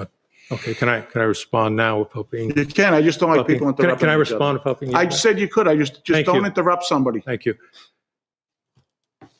I'm saying that the normal cadence, and if Mr. Colby has the reports in front of him, he'll validate what I'm saying. The write-offs each month in 2025, the normal cadence is not $200,000. It's like for January, it's what? Maybe 1,000, maybe 500 or something like that. I don't have it. Okay. So what I'm saying is that my point is that if it's $1,000 each month, all right, and it's $226,000 in April, all right, that's my point, is that that's not a normal cadence. There's an event of some kind in April that happened that's anomalous relative to the other months, all right, that if it were a normal cadence, you would have to have something like 10 years of information. That's what I'm saying. All right, so what I want to know is what's happening in April that's not happening in January, February, March, or even year to date. That's what I'm saying, and I don't think I'm being incorrect in asking that question. And I had said they periodically review them and they also send them over to the collection agency. They are not going to perform that process on a monthly basis. Yeah, they don't do that monthly. They're doing it periodically. That it'll go 90 days. It'll go 120 days before it goes to our collection agency. Yeah. Okay. And then our collection agency is going to have it for so long and try to collect it, do all of what they can do. There's not much you could do with medical billing, right? You could try to hurt their credit score and stuff, but there's all kinds of limitations on what you could do with medical billing. No different than this is what we deal with is emergency care. All right, you understand this is emergency care. We're not a transport company that we're taking you to a scheduled doctor's office appointment where you might be forced to pay a bill. This is no different than you walking in an emergency room and being seen. We can't deny care. We can't not take you if you don't have insurance. We're going to take you. We're going to take good care of you just like any other patient. At the end of the day, if the patient doesn't pay their bill, there's not a lot we could do. We have very little mechanisms that we could do. So when is it being remitted, the next tranche of being remitted to the collection agency? I mean, that was in April. I mean, again, I asked for, we passed the motion in the budget committee to ask for those standard reports because there is a receivable report in those standard reports that details all that information that we're discussing publicly right now. We get I get patient names and who it's been sent, but you cannot have that. That's HIPAA protected. Those patient names aren't in the standard reports. What Richard is referring to is we used to receive reports initially, correct? Yeah. 18 months ago or so. And if you did a right to know, you got those standard reports. So there was a period of time where we were getting reports provided to the budget committee that gave us the detail that Richard's looking for. And we haven't seen it in a period of time. Okay. All year. Yeah. You've been a year or so, yeah. Could I ask the chair if we could go back to our budget if there's actually questions about the budget? Sure. Yeah. So we're not going to discuss 260. I can speculate a little bit. I did collections for a long time, and my thought process is hearing all the timelines is typically after a year of non-payment, the collection agent would say, this is uncollectible and return it. Right? Or 6 months, whatever their agency prefers. So I'm wondering, and again, speculation. Yeah, we don't Maybe it was the collection agency say, hey, we've tried to collect these. Or they talk to them and say, they're never going to pay. That's what I'm saying. Nope, we're not collecting these. And then that might have been it too. Again, speculation, I don't know. But just knowing I've done this before and the timeline you're speaking of, it does sound something like that. Yeah, I don't know. I've asked for the reports. I did a right to know, Beth. And, I was told, no, can't have those standard reports. Do they exist? The standard reports? Let's get back to the budget. That's the discussions on the budget. All right. Anything else on the budget? Gonna talk about revenue. All right. Guys, good with the fire? Any other questions? Are there any grants, fees, or anything above that outside that gifts perhaps that have come into the fire department that aren't rolled up in this $256,000 number. $256,000 number. Yeah. There's a line item. The revenue? It's the revenue The revenue line item is revenues. the 256? Because I know you're always going after grants. Yeah, I've gotten the town millions of dollars in grant funding, but I don't think we have any coming in 2025. Nothing for the ALS in terms of Not the gifts, ALS grants, budget. or anything like that? ALS isn't This is part not of the ALS budget. Yeah, is it being, It's not part of the town budget, the ALS. yeah, but it's a gift, right? It's not, but it's not, has nothing to do with It's not part of It's not part of the fire budget. department budget. Okay, yeah, all right, so we don't have a breakout of this, fees, gifts, or other revenues associated with that number. Well, I can only speculate that the revenue there is all ambulance. All ambulance. Yeah. It's 99% ambulance, yes. Okay. Some of our details, but our details in it's its own revolving fund, right? So I don't include that in the budget. All right, anybody want to make a motion? Make a motion to approve the fire department budget for $1,715,000, $874. I'll second that. Second by Tayo, all those in favor? Aye. Aye. That's 500. Thank you, chief. Thank you. Thank you, chief. And that was all that we had on there for the budgets for tonight. What we're going to try to do is we're meeting again next Monday. We're going to try to get through as many of the budgets as possible. And with the hope maybe we might be able to get through all of them. Okay. And then we can, turn everything over to you guys That's great. Thank you, to guys. do your magic. Go ahead, Noel. Would it be possible to get, I know we spoke about this earlier, a more detailed breakdown of these budgets, maybe line items and line item transfers, so we can, as a budget committee, work with actual numbers? Can you please explain line item transfers? I know we're a bottom line budget, and we have line items. Correct. I know that you can use, once we approve the budget, I understand how we can use funds for whatever. But as far as I understand, that it has, we did the reassessment, and there was a point in time where you were going to take a portion of the planning board budget to fund that. So you funded it through other means. I don't know what means that is, but I would like to see where those funds were drawn from. That would be line item transfers to. There are no line item transfers. That budget that you get when we pass it out on a monthly basis is the same budget that was on this 11 by 17 sheet from last year. You can compare it line by line. We underspend certain aspects of the budget so that when you look at the bottom line, it remains underspent. As a finance director, I do not believe and have never made a single line item transfer in a budget. This year, last year, the year before. Okay. And I'll clear it up right there because it's been asked. My answer wasn't good enough, so somebody went to a selectman, and that answer wasn't good enough, so they went to another selectman, and I've been asked this question a half a dozen times. So I'm asking, so the answer is we won't see them. There aren't any to be seen, is my point. I just don't understand how. Take the expenditure report that you have been provided and compare it. Ask me like that. You can Take the expenditure report that you have been provided to the chair and compare it to last year's budget document, and you will not find a change in it. That's my suggestion to you, if you do not believe me. Hypothetically speaking, if you have, let's say, snow removal, and you say that the snow removal line item is overspent, how are you recording that then, from an accounting perspective? Because obviously, if, you're saying that it's overspent, you're, by definition, you have to take the money elsewhere to pay people, right? No, it's overspent. If you look in the budget report, it's overspent. So if you look at the 220,000, we spent 240, it's showing a negative there of $20,000. But if you also go to you brought up the planning board budget.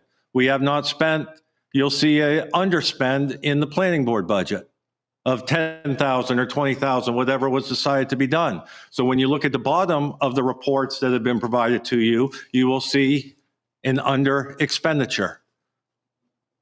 Okay. All right, so, all right, I guess I'm not fine with that. And just the last question, 2024 audited financials, usually we see that around, I don't know what, June? Do we have those? No, we do not. Okay. They're in Why process. not? Partly because we had a single audit act, because of the level of federal money that we spent, there's additional audit procedures. That is reason number one. Reason number two is I have been shorthanded quite extensively over the last 3 or 4 months. And haven't had the time to get everything together for the auditors. So that is on me. Okay, thank you. But I make sure the employees are paid first and the vendors are paid second, and then I work from there. All right, so hopefully we can get everything done for, Okay. I don't know when your next meeting is scheduled It's a for. week from tomorrow. All right, so hopefully we be able to kind of turn over at least a few things to you anyways. Hopefully, if most of it, if not all of it. Yeah, that's fine, and I have some requests too, so I'll be sending an email to you and Mr. Gregg. Yep, perfect. Perfect. Thanks for coming in, I appreciate it. The sooner the better, because this is a lot of information to be jammed up at the 11th. It is, we're trying to get it as quick as we can. We're hoping. We should have, budget committee should have been meeting already, and we should have had this. We just got this on Thursday, and it actually changed from today, so it's. This is pretty close, I think, to the timeline as usual. Yeah, it is. It's pretty close to it. It's pretty close to it. Well, you have the budgets now, so be prepared for next week's budget committee meeting. Yeah. Right. Thank you for coming in. I appreciate it. Thank you, guys. Have a great night. Hopefully it was worthwhile for everybody. And we'll just continue with our meeting. We have a few things.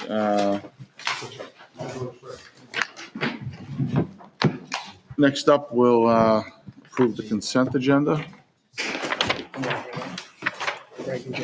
Now, we have an accounts payable manifest for October 9th and 2 for the 16th of 2025. There's a permanent application for property tax exemption twice. Guys, if we could please just kind of keep it down, heading out. We're still meeting. We have the draft minutes from the BOS meeting of October 6th, 2025, and also the MS 535 report of the town budget. Make a motion to approve the consent agenda for October 20th, Second. 2025. Second by John. All those in favor? Aye. Aye. Opposed? I will abstain, seeing as I was not here. So it's 401. Yep. Thank you. Next up, we've got the town manager's report.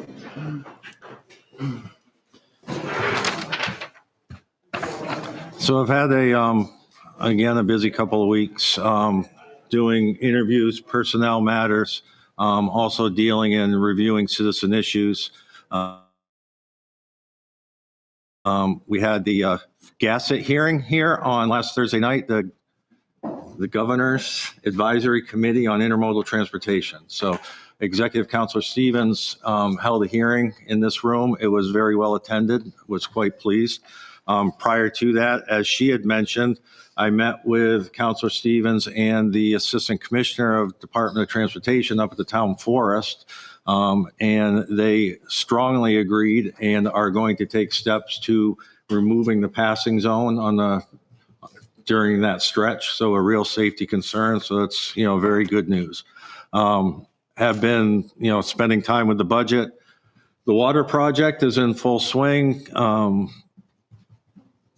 They were there on 125. They have upgraded the line from a 6-inch to a 12-inch crossing 125. They were there all night last night, paving and getting the line across the street. So, and I believe they have made their way up Old County Road to Wilder Drive with piping, and they're, making good progress, and hopefully they'll be hooking in new customers in the next couple of weeks.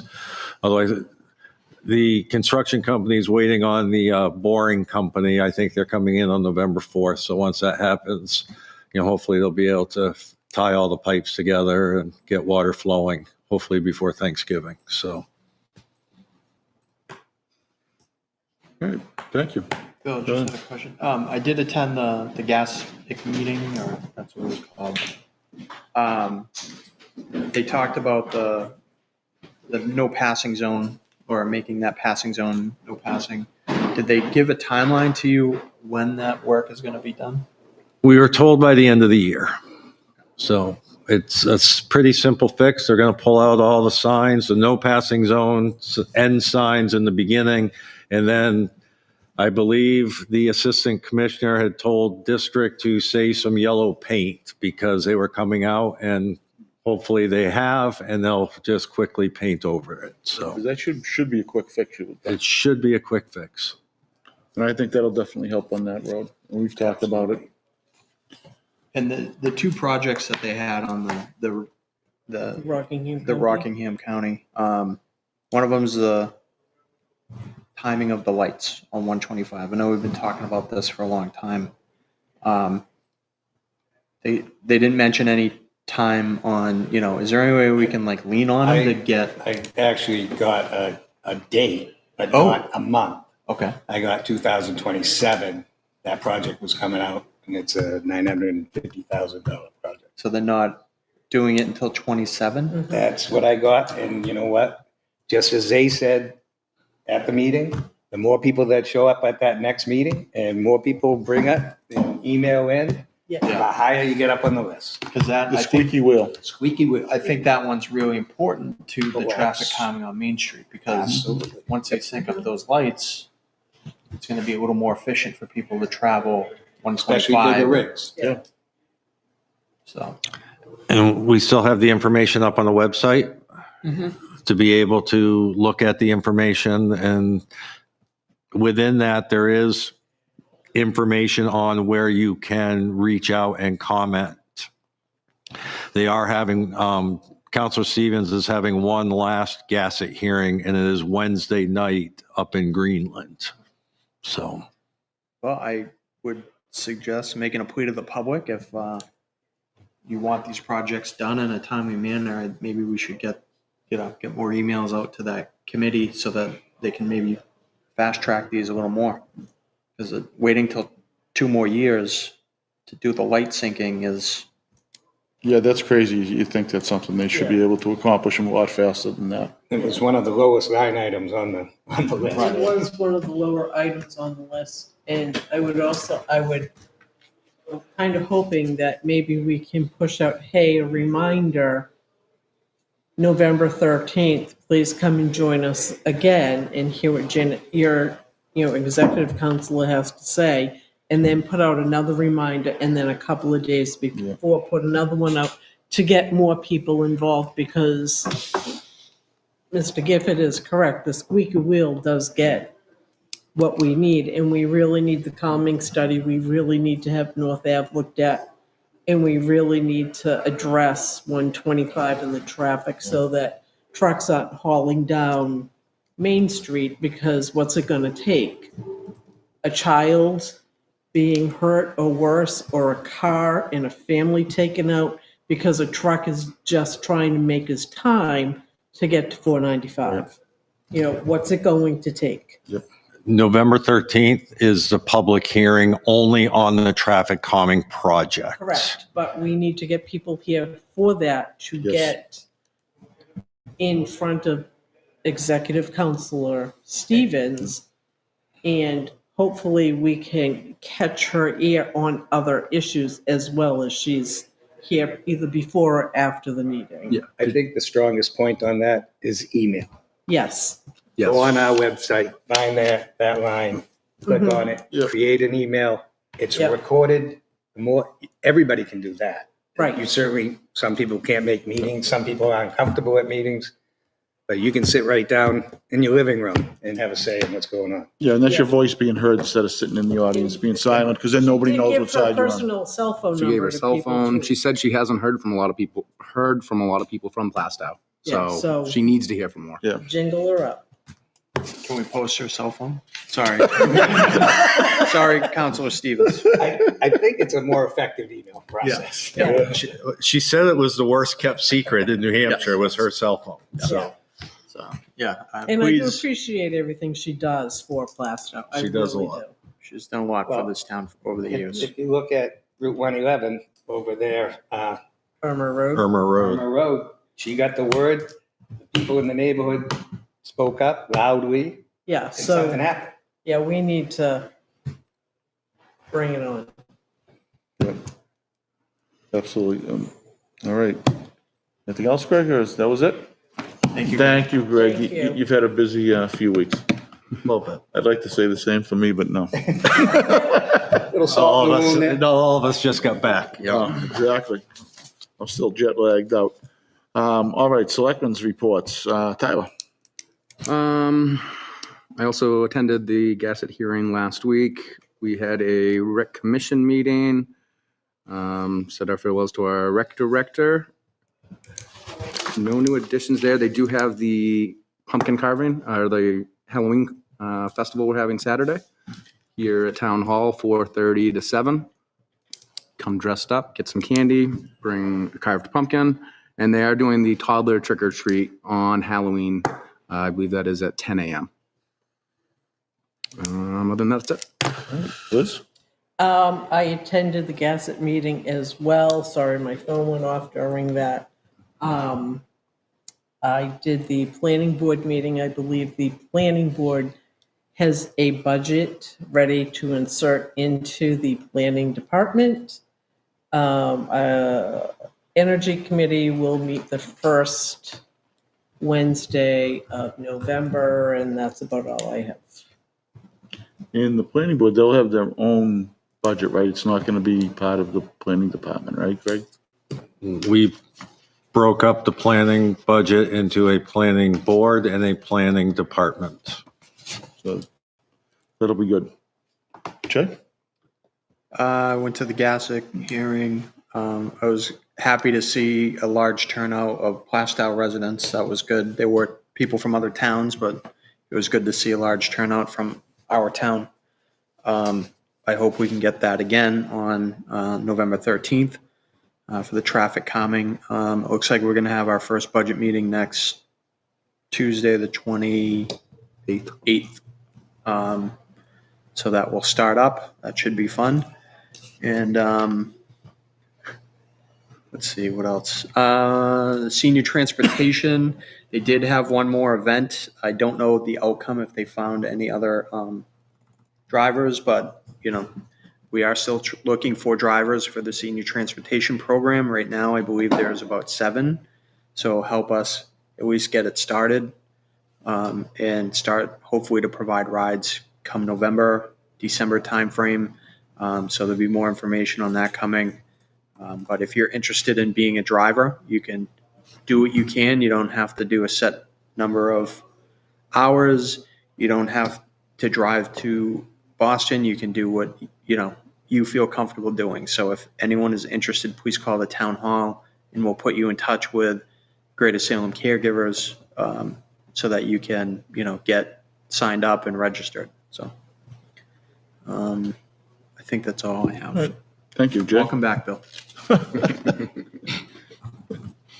John? Yeah, I'm just looking up one more date.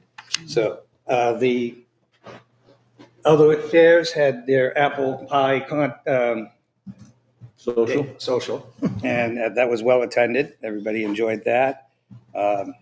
They also have on the 15th, coming on November, they have the craft fair at the Vic Gary. And then on the 19th of November, there's a pumpkin pie lunch. Apple pumpkin pie. That's over at the Vic area as well. I also attended the traffic meeting, and that's it for me. All right. I don't have anything to report, except the weather in Spain was beautiful, in Portugal as well. But no, I was on vacation for the last couple of weeks, so thank you guys for filling in while I was gone. I appreciate it. Some of the events, Tyler touched on some of these. The Pumpkin Festival will be held on Saturday, October 25th, that's this Saturday, right? Yep. That's between 4:30 and 7. As Tyler also mentioned, the toddler trick or treat is Friday, October 31st. So on that day, that's between 10 and 12. And I believe Paula does the parades again, right? Yes, I believe Pollard is Costumes? doing their parade on Halloween. Day. Halloween. So that's actually kind of a nice little family day for everybody. Yep. Hopefully it lines up. Works out this year. Pollard's also doing a trunk or treat right before the pumpkin lighting Saturday. Oh, okay. You know what time that starts? That one starts at 3 o'clock, 3 to 4:30, and then you finish And there. then You just come right over over. here. Perfect. And then the regular trick or treat will be on Friday, October 31st, between 5 and 7. Also, Plastow Community Power is commencing service in December. There'll be an information night on October 29th, 2025 at 6 p.m. up here, the second floor town. 6:30. 6:30. Oh, I get bad info here. And that'll be upstairs here in the Great Hall, the second floor. There's also, as was mentioned a few minutes ago, the public information hearing regarding NH 121A traffic calming and safety improvement project will be at Plastow Town Hall on Thursday, November 13th. The doors open at 6 p.m. The presentation begins at 6:30, and we'll have more information on the town website. And I would imagine we'll also put it out on the board out front too, right? So that is everything there. Anybody have anything they wanted to bring up? The recreation, I did forget to say, experimenting or looking at possibly starting a ski club for Pollard students. Anyone who's interested is to email recreation. We'll collect those as a commission, but we're trying to look for volunteers to help out and see if they have enough kids interested that they'd be going to Bradford ski. Yeah, no, that would be great if they did it, because I know my kids all did it when Pollard School did it many moons ago. Yep. So that would We have be, everything in place. We just need the people. okay, perfect. That would be great. Do we have a non-public or anything for tonight? Good answer. All right, and with that, we'll conclude the meeting at 8:14. Have a good week, everyone, and we'll see you back here next Monday. Same bad time, same bad channel.